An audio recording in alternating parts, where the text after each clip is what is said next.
Whether you're a skeptic or a believer, join me, Rob McConnell, as together we'll investigate the world of the paranormal and the science of parapsychology here on the X-Zone Radio TV show on XZBN and the X-Zone TV channel on Simul TV.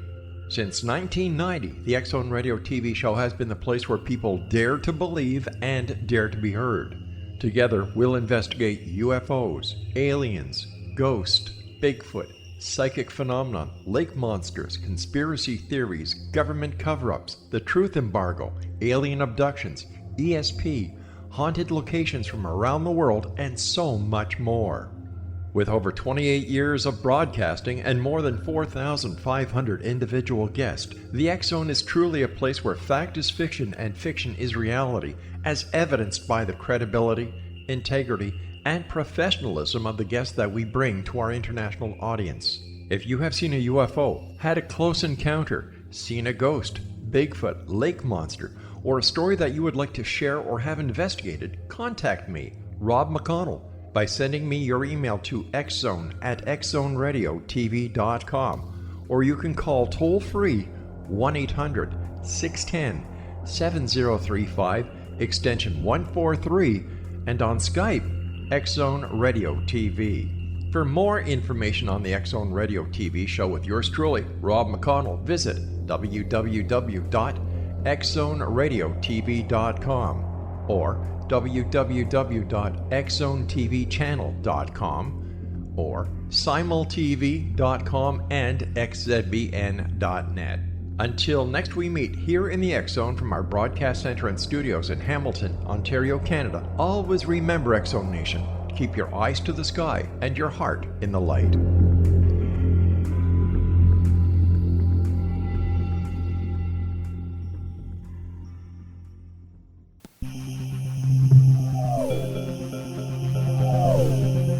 This is A Different Perspective with Kevin Randle. Kevin is a retired United States Army Lieutenant Colonel who has studied UFOs for more than 50 years. His military training has provided him with unique insight into military operations and UFO research. Kevin has investigated many of the most mysterious cases and has been consulted for dozens of documentaries and been interviewed on hundreds of radio and television programs about UFOs. Considered to be one of the leading experts on the Roswell UFO crash, Kevin has written more than 25 books about UFOs, including Roswell in the 21st Century and Encounter in the Desert, a re-examination of the Socorro UFO landing. Now here's the host of A Different Perspective, Kevin Randle.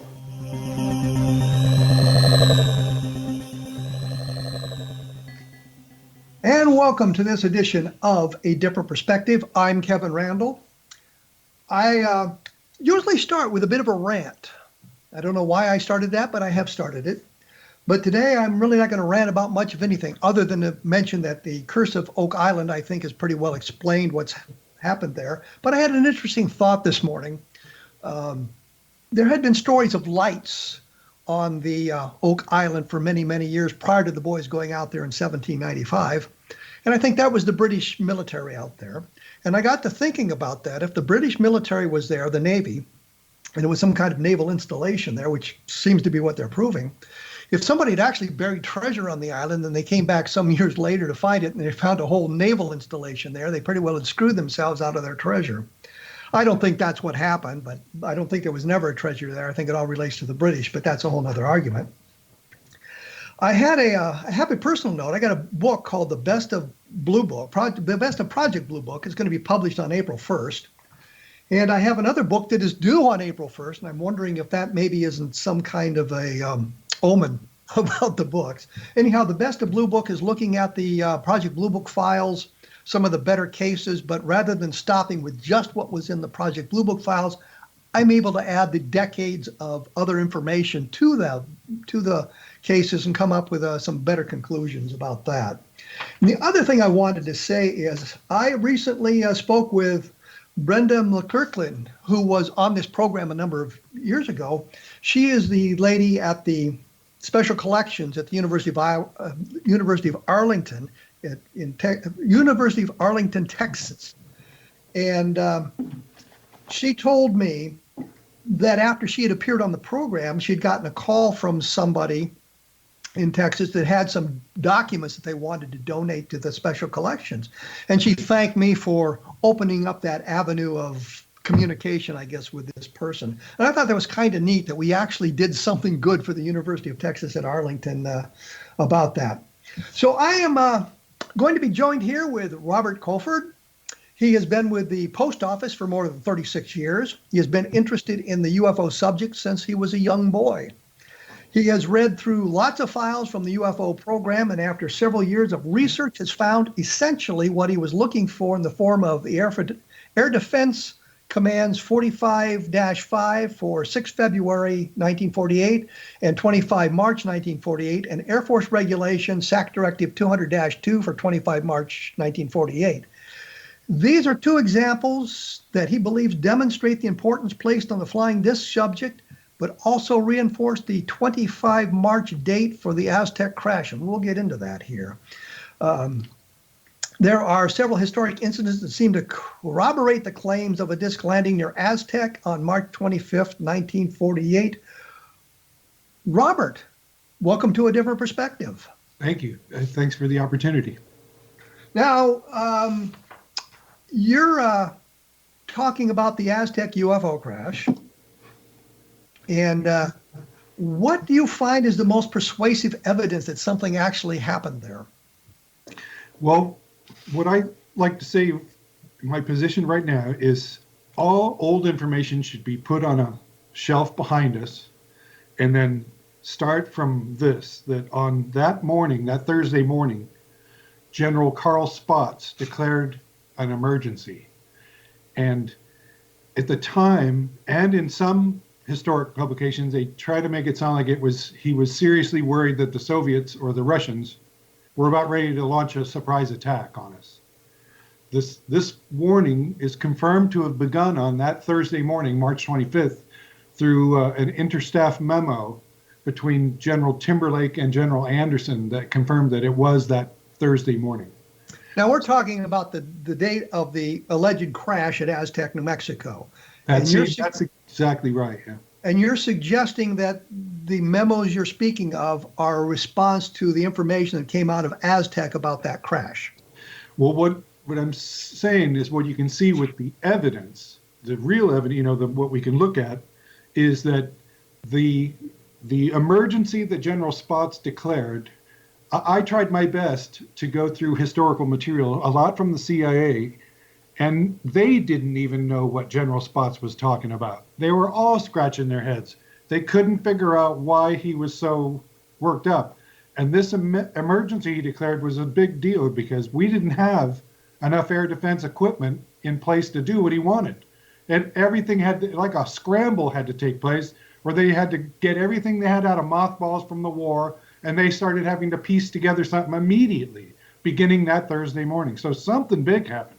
The point, though, is in the flying disc story is the documents that I've found that were released along with this air defense emergency all have to do with flying discs and unconventional aircraft.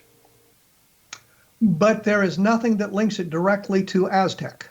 There is no document that says a flying disc landed on a mesa in New Mexico, other than a report in 1966 that's interesting that I hope someday we could talk about, because that's very weird. It's all the same information, only a report filed later in 1966. But there's nothing that says directly that a flying disc landed. It's just that the evidence does suggest, more than just suggest, it shows clearly something that happened that had to do with flying discs occurred that morning, and it was such a big deal that General Spaatz declared that emergency. That's what you can say definitively. Do we have any timing on the memos, when they came out, what time they were issued? Well, the first one that proves it was that morning is that interstaff memo between Anderson and Timberlake, and all we know so far is that it was that morning. It was Kenneth Schafel, the guy that wrote The Emerging Shield, that referenced that.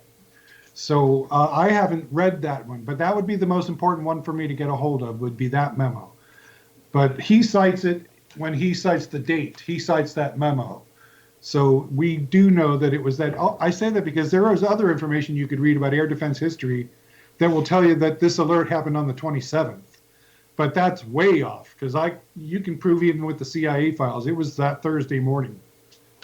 But what I'm getting at here is Aztec, that mesa at Hart Canyon, is way off the beaten path. And I'm wondering how quickly they could have communicated information up to the Pentagon, to General Spatz's office to talk about this. And that was why I asked about the timing of the memo. Yeah, but it's funny. That same question is why I'm looking at that July 7th, 1947 edict from the Air Defense Command, because it couldn't have been William Rhodes that sponsored that, because they supposedly didn't find out until that article was written about him. Well, let's back up a minute, because we need to clarify a couple of terms here. William Rhodes was the Phoenix, Arizona guy who took 2 pictures of a flying disc over Phoenix on July 7th, 1947, and that was published in the Phoenix newspapers at that time. And the Air Force became very interested in those photographs at one point. Right. And that's how they found out about it, was supposedly through that article. And the reason they were interested in it is the original description given of the craft that Kenneth Arnold had seen 2 weeks prior matched sort of the photographs taken by Rhodes. And there was an interesting discussion between a number of Air Force officers and Kenneth Arnold about that sort of thing, and saying that the photograph that Rhodes had taken was pretty well what Arnold had seen. So you're referring to that specific incident, right?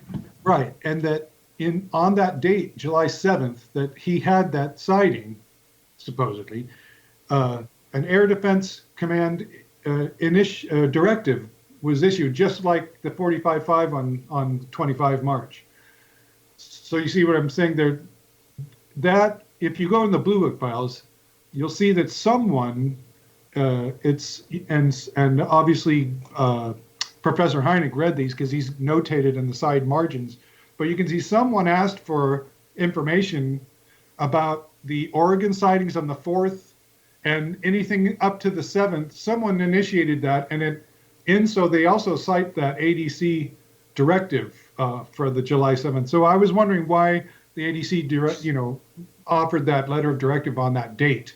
It just happened to be that same date. Well, let me break us off right here, because we're going to have to go away for important announcements. Your website is our unconventional skies. It's all one word. Our unconventionalskies.com. I find you only can access it through Google Prime. I couldn't get through it, or Google, the updated Google version. I couldn't get it on the normal Google. My blog is www.kevinrandle.blogspot.com, and there'll be more information about our discussion here up in a couple of days about that, and a little bit more information. When we come back, we'll try to find out a little bit more about evidence for the Aztec, New Mexico crash, other than directives that seem not to be mentioning it directly.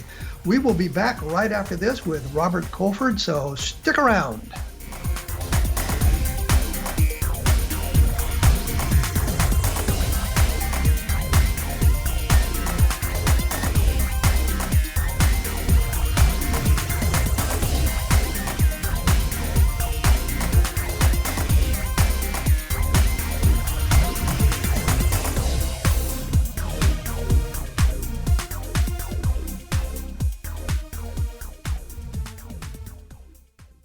Patty Conklin grew up in Brooktondale, New York, with a unique ability. Unlike others, she could see how the vibration of words and emotions affected the physical body. She discovered how to release stored emotion and facilitate healing. This began today's Conklin method of cellular cleansing. The private practice grew with tremendous results, as did her reputation. More and more people sought her out, bringing her into the home for healing.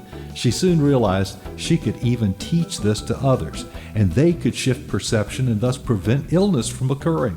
Patty Conklin quickly became a frequent keynote speaker, and she developed a curriculum for teaching the Conklin method of cellular cleansing. For more information, visit pattyconklin.com. PATTICONKLIN, pattyconklin.com, or call 404-474-0086. That's 404-474-0086.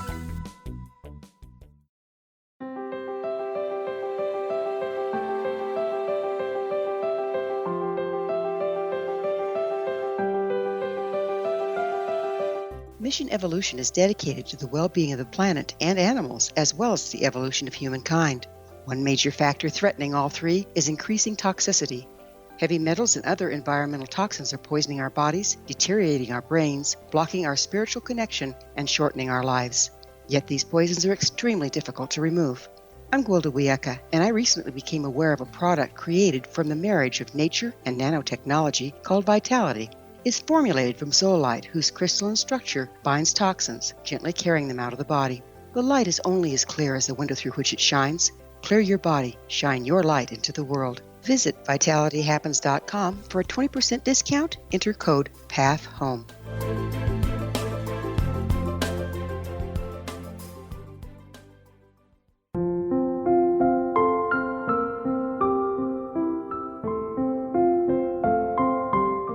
I am Dr. Carl O'Helvey, founder, president of a new cancer foundation focusing on evidence-based physical, mental, and spiritual interventions, including natural cancer cures, prayer, meditation, affirmations, nutrition, and other related holistic cancer prevention and cure modalities. These are used in cancer education, research, and financing care. I ask for your help to continue this important work by donating at www.holisticcancerfoundation.com. I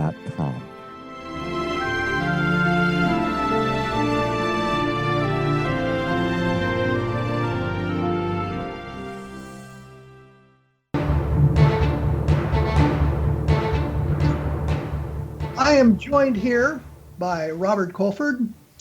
His website is www.ourunconventionalskies.com, all one word. And you try to read that thing to get in, your mind breaks out the other words that are buried in there. So it's www.ourunconventionalskies.com. I'll keep butchering that, I'm sure, all day because that's the way the things are. When we went away, we were kind of talking about the Aztec crash, and Robert was telling us that there's some documents that relate to some kind of an activity called by General Spatz, who was I think at the time he was one of the, he was obviously one of the generals at in the Army Air Forces, or the Army, or the Air Force, I should say. By that time was the Air Force. But what bothers me here is we do not have any documentation that specifically mentions the events in New Mexico on March 25th, 1948. Is that correct there, Robert? Yeah, none of the ones I'm saying, nor am I trying to imply that. I'm simply notating what's the obvious is why I bring up the witnesses, why I wish to talk about them. Not because I'm pro them or against them, only that they exist and a few of them are sure about the date. So that intrigues me. But so the Aztec crash is this idea that something had crashed in Hart Canyon near Aztec, New Mexico, which is 200 miles away from Roswell. And it was recovered by the United States military. There were a number of people who are alleged to have been there to see the thing. What bothers me about this whole Aztec thing is the story apparently leaked into the public arena, and it came from a couple of con men, and that makes me worry about the credibility of the story. What is your take on all of that? Well, the two con men thing is it doesn't really. That's like if you want to go that's that Aztec story. And I say it that way because I'm not an expert in any of the minutia that has come before. I'm like you or somebody else. Since I'm coming at it through the back door, I'm learning about that as I go and updating myself. But as part of that, I did read files on Silas Newton. And the FBI file has a lot of information about it. But I also went through some old newspaper articles Well, let me interrupt right here, and the reason I want to do that is because Yeah. Silas Newton actually was a fascinating guy. Yeah, to say the Well least. educated, you could say an athlete. He played golf really, really well, and I think won some pro-am tournaments and that sort of thing. Yeah. But he also seemed to have the attitude, if there were two ways to do something, the legitimate way to do it and the con, he always went to the con. Well, see, I don't know that. I mean, reading the files, I read 4 cases the FBI had against him, and the 3 of them, the first 3 I read ended up dropped because the people that were supposedly the victims weren't victims. So that showed me that they were thinking obviously something about him, like maybe he was a notorious mobster or something, because that's kind of what it seems like they're trying to go after him, but I'm not really sure why some of the times, because you start the case and you're thinking, oh, this guy's a done deal, and then you get through that case and they have to throw it out because they didn't have any evidence against him, and that happened the first 2 cases I read. So I thought, it seemed more like they think he's a mobster and they're trying to pin something on him. So maybe he was. I don't know. I don't know enough about him. He does kind of fit a profile that could be that, and that would explain the FBI's unending trying to get at him.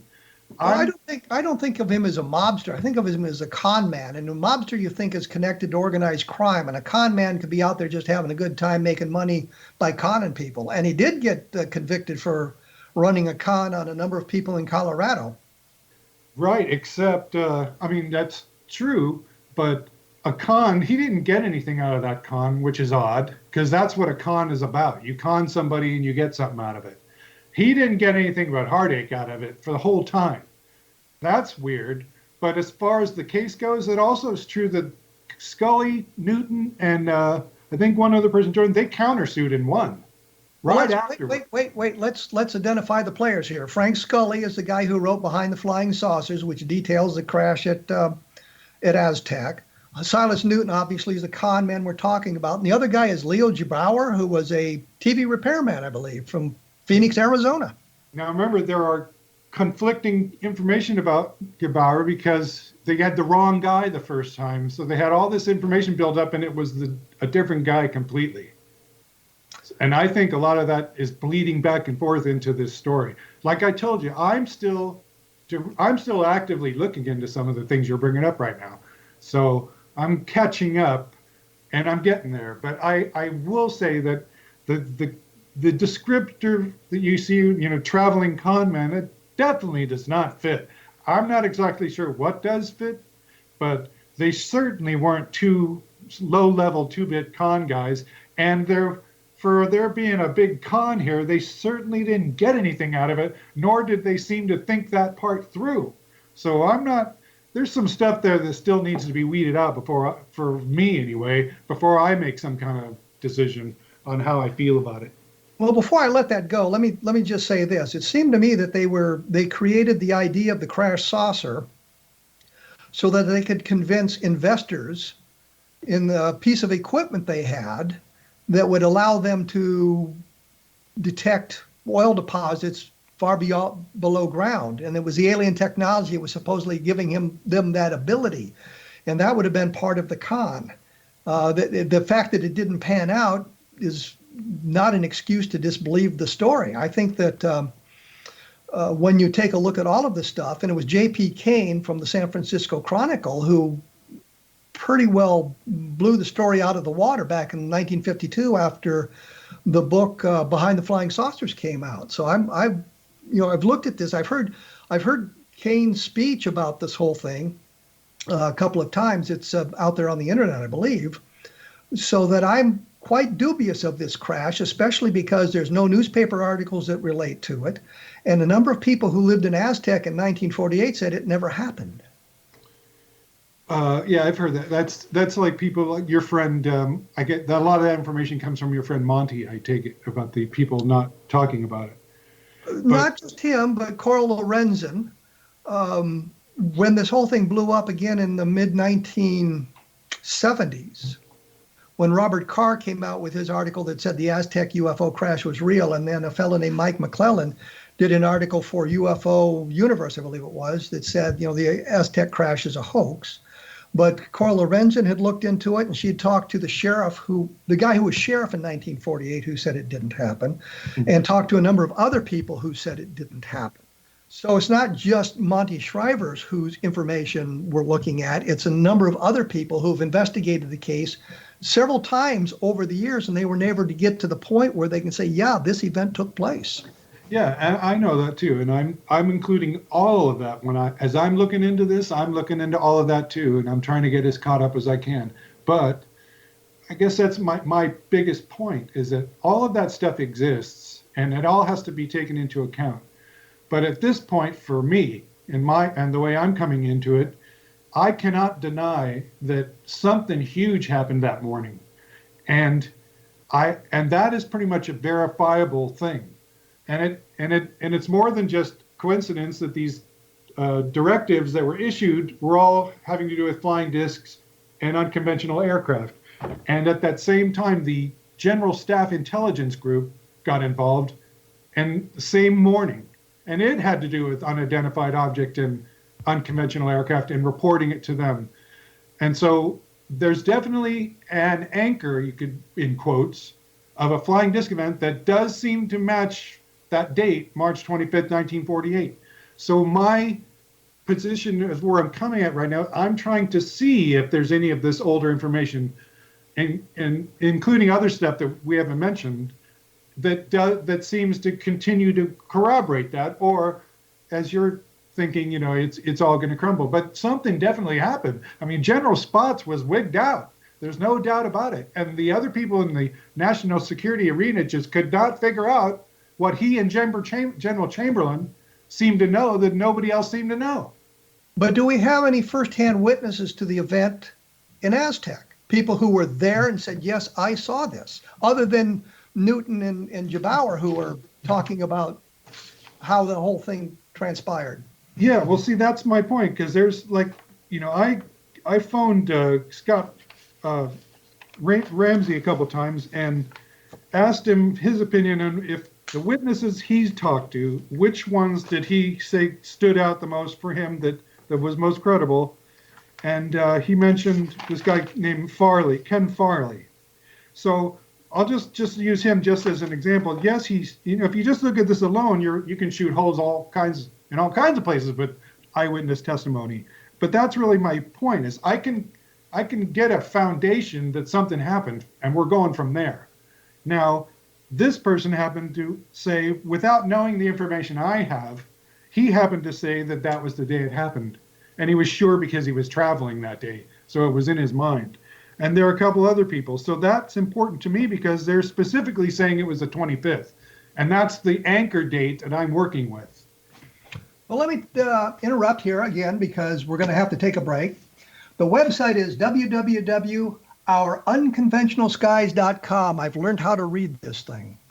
There's the website you can take a look at, and some of the information is up there. The documents you're referring to is up there as well. You can take a look at those. My website is www.kevinrandle.blogspot.com. There'll be information about my book, Roswell in the 21st Century, Encounters in the Desert, if you'd like to take a look at those. And the upcoming book, which will be out in just a couple of weeks, the Best of Project Blue Book. We will be back right after this with more discussion with Robert Koford, so stick around.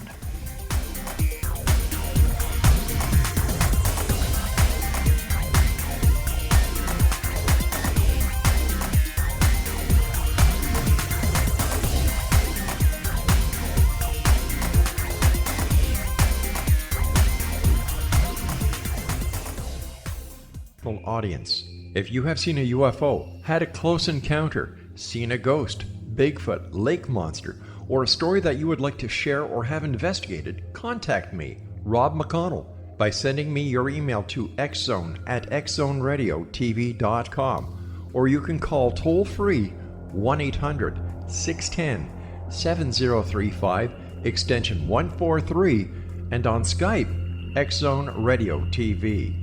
For more information on the X-Zone Radio TV show with yours truly, Rob McConnell, visit www.xzoneradiotv.com or www.xzonetvchannel.com or simultv.com and xzbn.net. Until next we meet here in the X Zone from our broadcast center and studios in Hamilton, Ontario, Canada, always remember, X Zone Nation, keep your eyes to the sky and your heart in the light.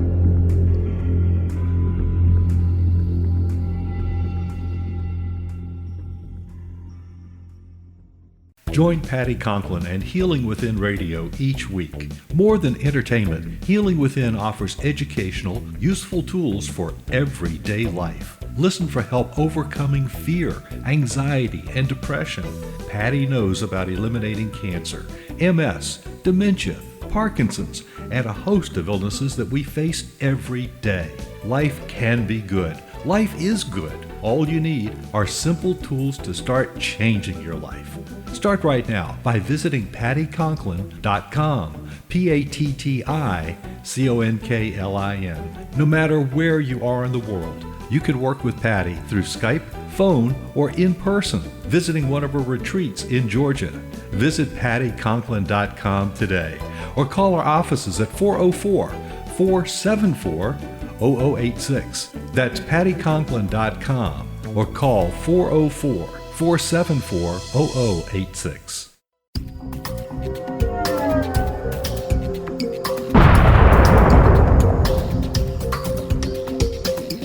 Coming soon to the X Zone Broadcast Network is A Different Perspective with me, Kevin Randle, as your host. We'll be taking a close look at what is happening in the world of UFOs today with side trips into the paranormal. Guests will range from those who are household names to those who have a different perspective on a variety of topics. No topic will be taboo, but there will be tough questions asked as we all search for the truth about UFOs, the paranormal, and those things that excite us. Sometimes we'll agree with a guest and sometimes we won't, but we'll try to keep the program topical. For those of you who would like to read, be sure to visit www.kevinrandle.blogspot.com and remember to listen to the other fine programs on the X Zone Broadcast Network at www.xzbn.net.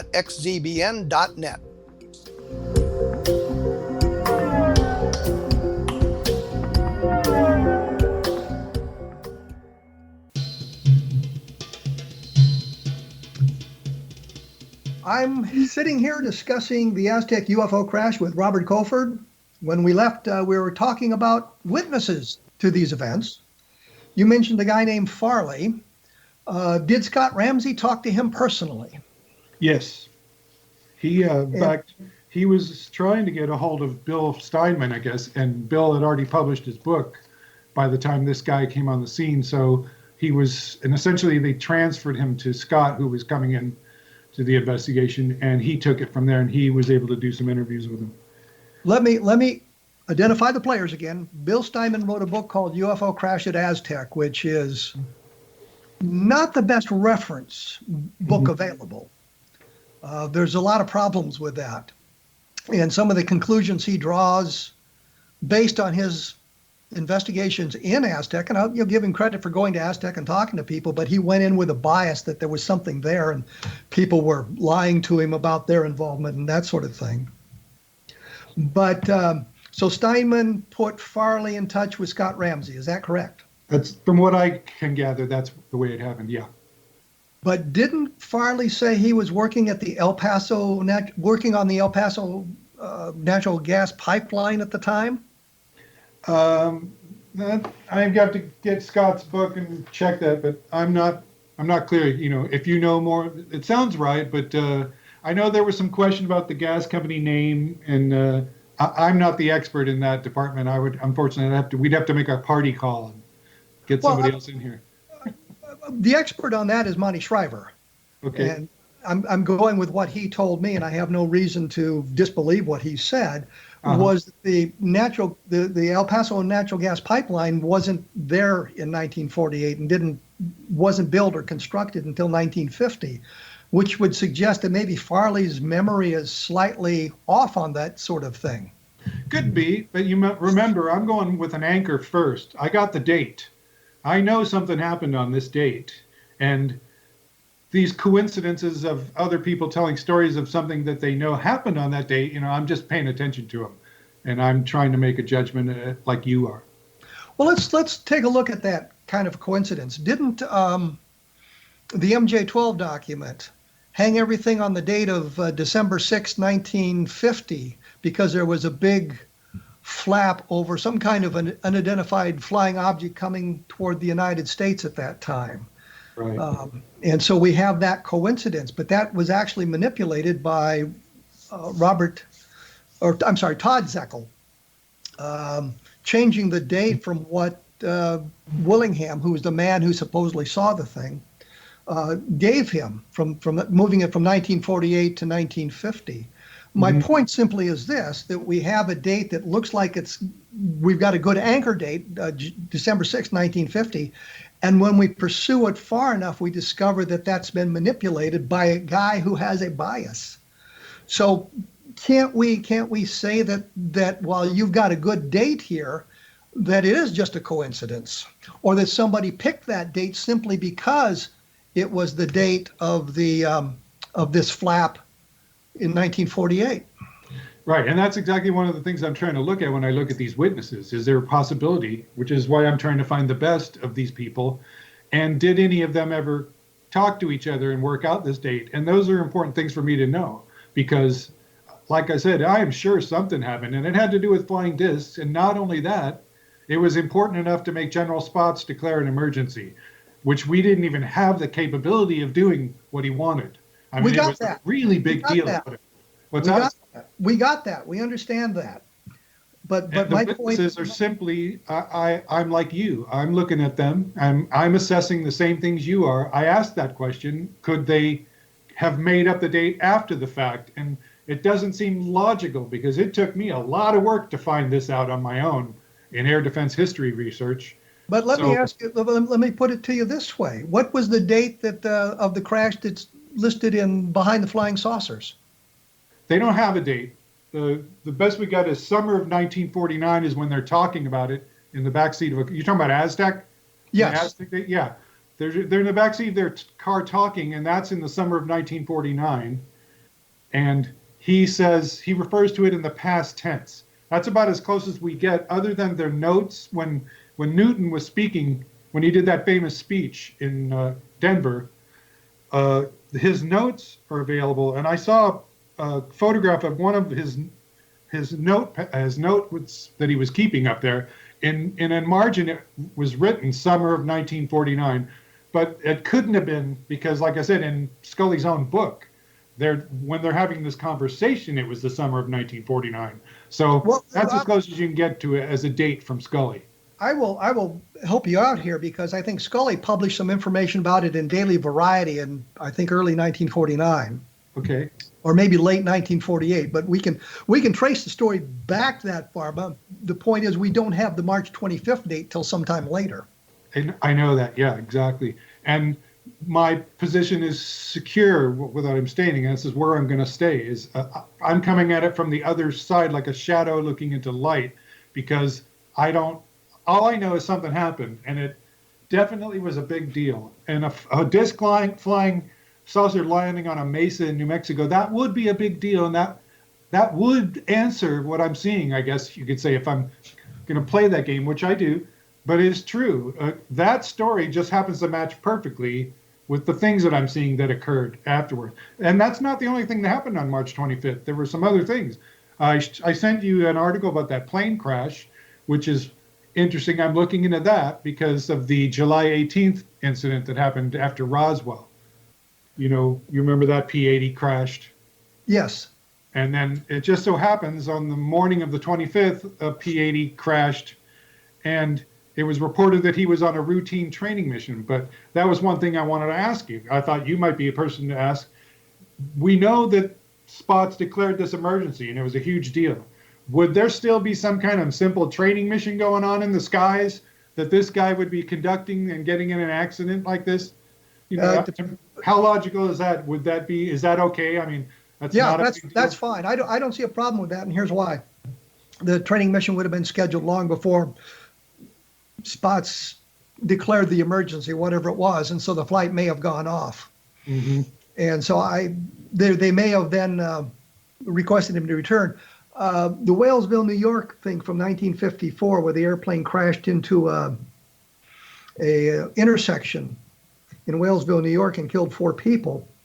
The idea was the guys were up on a routine training mission when they were diverted to an active air defense mission, and that was where they were chasing the balloon. So these things happen, and I don't have a problem with the guy being on a routine training flight at that time. It doesn't bother me at all, especially when you're looking at the timing of all of these sorts of things. Right. Well, there's the other, because it could play into this. One of the other things that happened was off the coast of San Francisco, that same Thursday morning, what was assumed to be a enemy submarine was sighted in the water, and there was a big to-do about that. So, well, and that might explain part of what you're talking about there. But let's talk a little bit about the object and that sort of thing, and how the descriptions have sort of mutated over the years. What's the first story you have on that? What did they see on that mesa? The best is what I'm doing is combining them all, including the Ogden research and another couple that did some work that called it the Farmington incident instead of Aztec, and Wilkie Connor's articles in Space Warp. That right before the Wyandotte Echo published their stuff, Wilkie Connor seemed to be on the track of the same information, and they all pretty much refer to it as a disk with the slight dome in the center. So yeah, but what did the occupants look like? That is never fully described in any of the material. I think the closest good description is the one, the Wyandotte Echo, where the OSI republished it in their files in the Blue Book documents, where it describes them as all blonde, hairless, or blonde. I think it referred to them as blonde with perfect teeth or something like that. Diminutive. I think those are the clearest ones that cross over each other. The rest are all standalones on their own. Doesn't Scully describe them, or through Newton describe them as perfectly formed humans, although they're small of stature, wearing clothing from the 1890s with the perfect teeth, as you mentioned? Yeah, I believe so, yes. And that they were from Venus? Yeah, but that doesn't bug me, because you look at all the talk and the writings of that time, Venus was blamed for everything in science fiction and in science, and Venus was still one of those things that we didn't really quite have all the information about, but it was tantalizing enough that somebody could have come from there. So, I mean, everything was Venus back then. Well, that's absolutely true. That's absolutely true. And they thought Venus was a tropical world, and that explained all the clouds around it. Right, exactly. It was probably the most likely place for life to have developed in the solar system, other than Earth, of course. It was either Mars or Venus, always. Mars and Venus. Absolutely. But my point simply is the descriptions were of not humanoids, but actual human creatures that just happened to be small. Mm-hmm. And it's kind of morphed from that time into something else. And that's always very worrisome when you're talking about these stories. But let me say one more time, the website is www.ourunconventionalskies.com, and there's documents up there, and you can peruse those yourself. I'll have a link to it in my blog here when I get around to writing that. I've got a book due here shortly, which is causing me all kinds of aggravations. My blog is www.kevinrandle.blogspot.com, and I have on that information about all kinds of things. I'll link to some other information about Aztec on there that I've published in the past. And we must mention that we're on the X Zone Broadcast Network, xzbn.net, and there's some great programming available. So go to the X Zone Broadcast Network website and take a look at that. We will be back right after this with Robert Koford.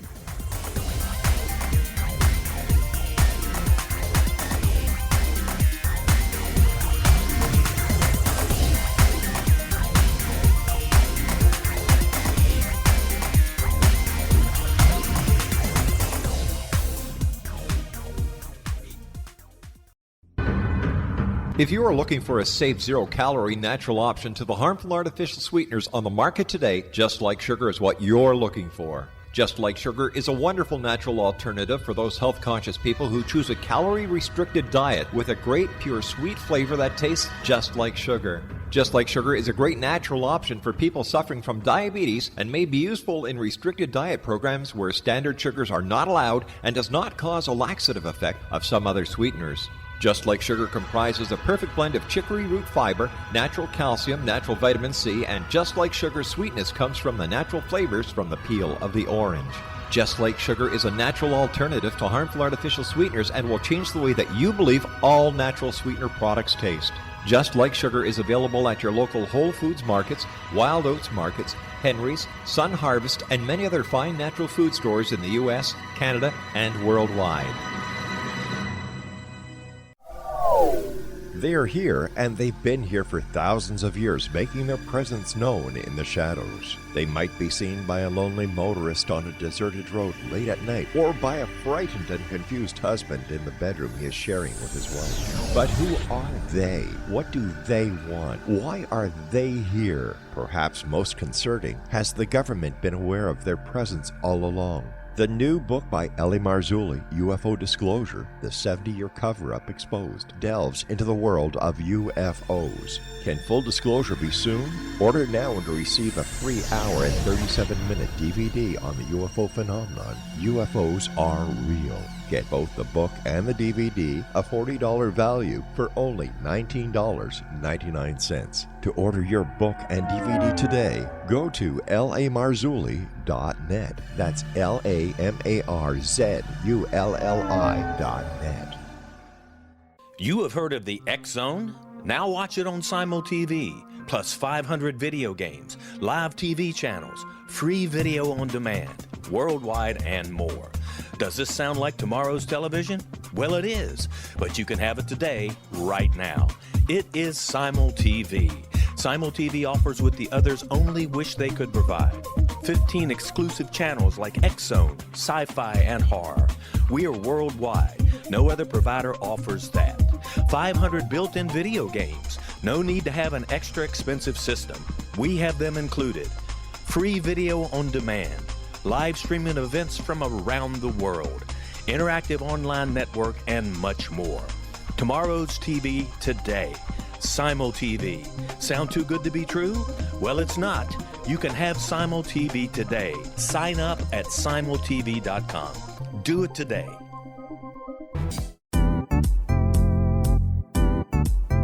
Memorable dynamic presentations are a not-so-secret weapon in the business world. Do you have a powerful message that must be shared, but you haven't found a way to deliver that message? Do you want to be known as a top public speaker who gets amazing results? Are you ready to create and deliver your powerful message? Thomas Hides can help you create and deliver your speech to get the results you desire. Visit iconquality.com. Did you expect your business to flourish, but instead it plateaued or didn't get off the ground yet? Would you like to achieve massive goals and discover new sources of income within your business? When you're ready to experience that type of success with fast results, Cindy Hendricks is the business coach for you. Her work with entrepreneurs and business owners has been life-changing. To get you and your business where you want to be, go to imaginemoresuccess.com. Has the fear of public speaking stalled your business or personal life?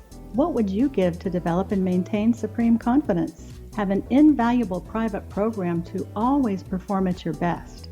Imagine how you would feel. You can have all that and so much more today with Thomas Hides' life-changing course called Number One Fear Unleashed.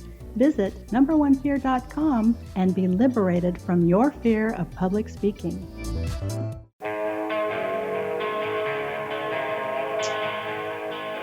Once again, I'm here with Robert Koford. We're talking Aztec, New Mexico, the UFO crash on 25 March 1948 as best we can. We've been talking about the descriptions of the beings supposedly found. But what we really haven't gotten to, I'm afraid, is eyewitness testimony.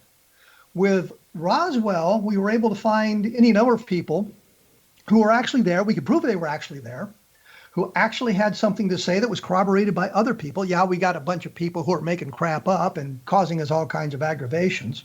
But there are people there who were able to talk about it. We were able to document it through the newspapers.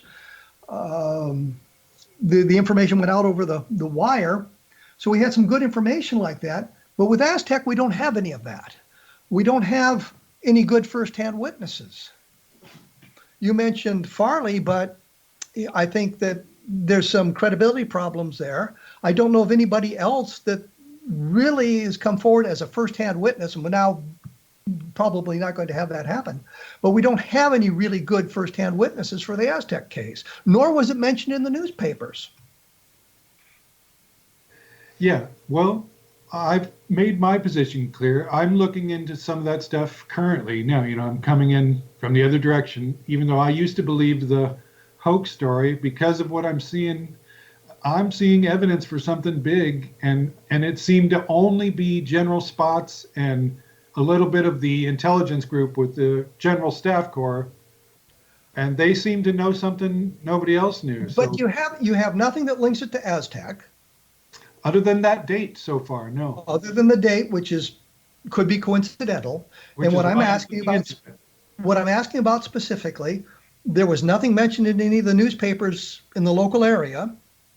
There are no firsthand witnesses that I find to be particularly credible. Yes, I have trouble with English periodically. Particularly credible. We don't have a body of documentation from the news media or other people, and the people who lived in Aztec at the time, not only Monty Shriver, but the sheriff. I think there's a guy named Ed Dunning who was there that Bill Steinman interviewed and said, no, it didn't happen and leave me alone. We don't have good, robust testimony directing us to Hart Canyon and this crashed disc. No. And I admit all that, and I don't want to pull anybody's wool over anybody's eyes that I'm not saying that, but my position is clear that something happened, and I did my best. And what's interesting is the CIA did their best too. Between March 5th and March 15th of 1948, they were indeed worried. They wanted to know what the Russians were doing. By the 15th, documents had been published by the CIA that reaffirmed that there's no way the Russians are about to attack us. They're not going to be ready to for a little while longer. We'll get back to you. It was kind of like, especially with one of their major releases, I think it's 4448, or ORE 2248, which put it all in summary. That makes it all the more strange that General Spaatz was so wigged out he declared an emergency and blamed it on the Russians, because they were not about ready to attack the United States. It would have been ridiculous for them to do it. We all know that. We've got that. But this brings up another question. You citing the CIA, but Spaatz would have been using Air Force intelligence and other intelligence functions. Maybe he got something that the CIA didn't have, and clearly something that would be wrong, but somebody had mentioned something, or some intelligence function came through, intelligence information came through that suggested something was about to happen, and that he was responding to that information that turned out to be erroneous. Maybe, but it is true he was the air staff chief, and he would have had air intelligence people. But remember, the CIG itself was an Army creation. It was and when the CIA became the CIA, the CIG became more blended. Some of it became blended into the General Staff's intelligence group. So they kind of all work together a lot more than people think, as far as the intelligence services. And they all relied on the Intelligence Advisory Board and Intelligence Advisory Committee. They tried their hardest to get the CIA, what the CIA was intended to do. They all tried, Air Force, Army, to work together to get it happening. And it is interesting that it's the General Staff's intelligence group and General Spaatz together that are in this. But here's the thing. Here's the thing about working in intelligence. You don't want one source. You don't want to get all your intelligence just from the CIA. You want to get it from multiple sources, because something the CIA missed, somebody else might have picked up, which would be important to you. And all I'm saying is the CIA is saying, well, there's no problem with the Russians, and somebody else might have picked up something that suggested maybe the Russians are doing something, and reported that to General Spaatz.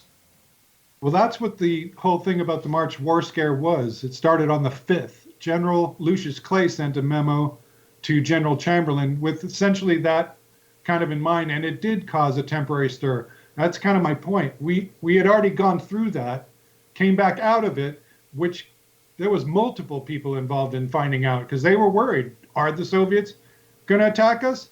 So multiple intelligence people came together and they had many meetings building up to that 15th date when they published, no, they're not going to, there's no way they're going to attack. So I'm saying that we already kind of went through that wave and we're coming out of it again when the 25th happened. But the real problem here is you've got an interesting bunch of documents from March 25th, but nothing that links it to Aztec. Other than that date, which is why I'm saying that that date is important for me to find out if any of these witnesses I got are worthy. I got that. The problem is we have no witnesses in Aztec that are credible that we know of, first-hand witnesses. We have no documentation from Aztec in the form of newspapers. We have witnesses who lived there at the time, Monty Shriver being one of them, saying nothing happened. The sheriff from 1948 was interviewed by Carl Lorenzen, and he said nothing happened. I think his brother said nothing happened. A number of other people who have been interviewed who lived there in 1948 said nothing happened. How do we get around all of that? Oh, we'll have to see. I'm just going to keep going and pick up each rock as I get to it and log everything I can, and we'll see what happens. I've found a lot just by doing what I've been doing already. So I'm just going to keep doing this.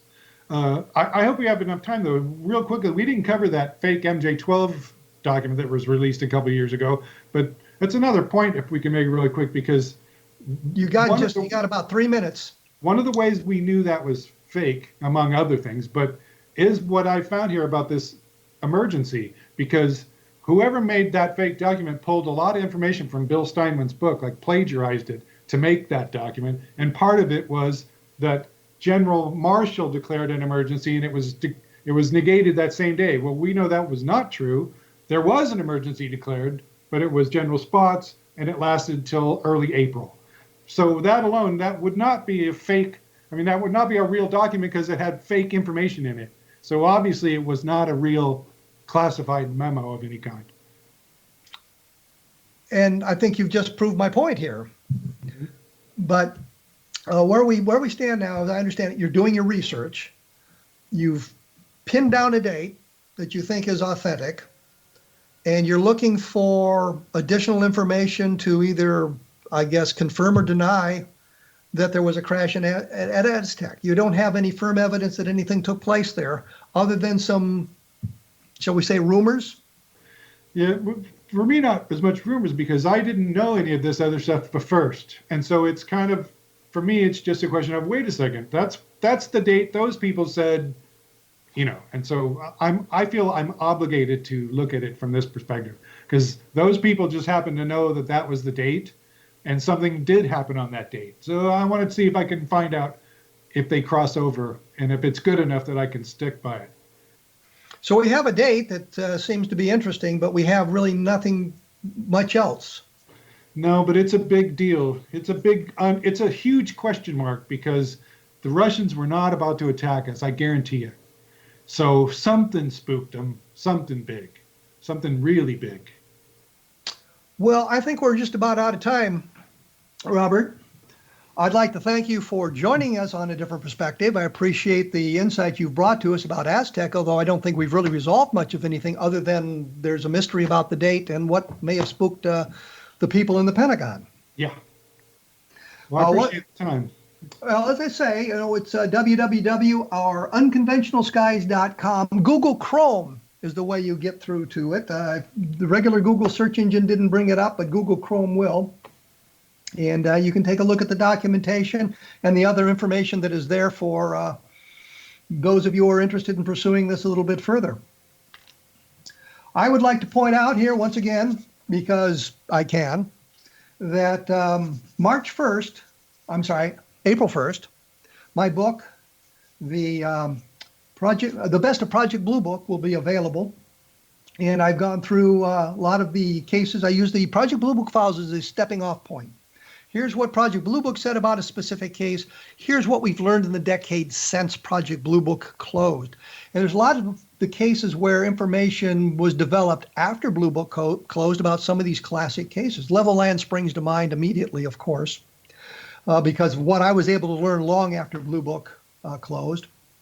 And it'd be an interesting look at how the investigation transpired. I have another book that I'm working on, which is called UFOs, the Deep State, and the Air Force OSI, which is a look at some of the manipulation of that information, and it should be out later this year. Once again, my blog is www.kevinrandle.blogspot.com, and I'll have more information about what Robert and I were talking about and some links to other information I've published in the past. You have been listening to A Different Perspective on the X-Zone Broadcast Network. So keep listening at xzbn.net, and thanks for tuning in.